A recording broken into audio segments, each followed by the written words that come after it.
welcome to this morning's meditation.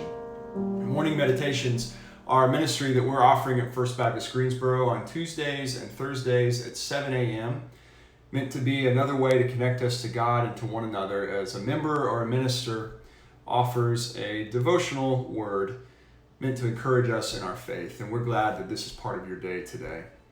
This morning we are returning to our gospel passage from worship on Sunday.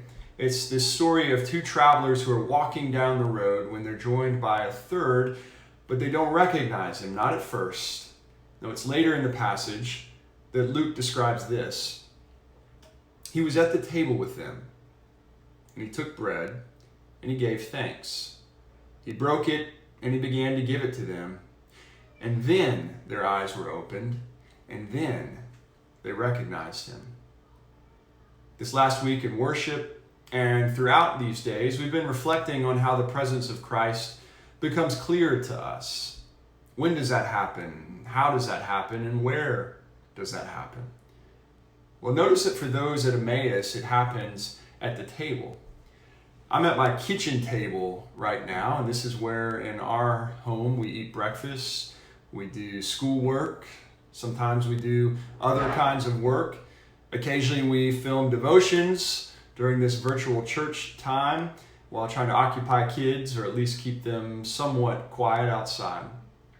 A theologian and professor that has been deeply influential for me, Dr. Jill Craneshaw, once said that sometimes she wonders if the communion table in our church ought to be a kitchen table.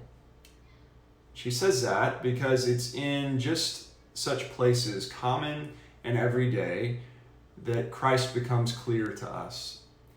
And it is amidst the homework that's strewn about. It might be amidst the dishes scattered around still out from breakfast. It might be amidst the nightly check-in, going around with that question of how was your day? What was high? What was low?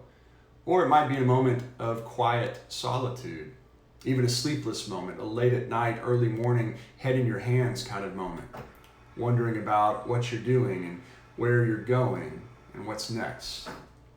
Yes, it's in all of these sorts of moments that God in Christ meets us. Frederick Buechner, the wonderful author, once said it this way.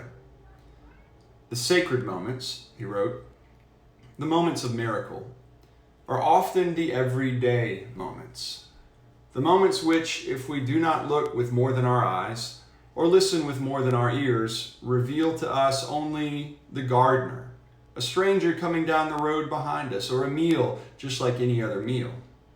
But if we look with our hearts, and if we listen with all of our imagination, what we may see is Jesus Christ himself. He was with them at the table, and that's how it happened. They recognized him. The resurrection was no longer a rumor. It was no more an idle tale. No, it was their lives renewed.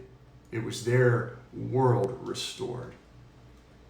This Sunday, we gather again at the table for communion and worship, and we hope that you'll find some elements in your home or in your safe shopping that can be reminders of God's grace at the table for you.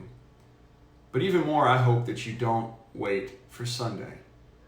No, even today, at whatever tables you find yourself, in those everyday moments that sit always right on the edge of the miraculous, I hope you know that Jesus himself is with you, waiting to be recognized.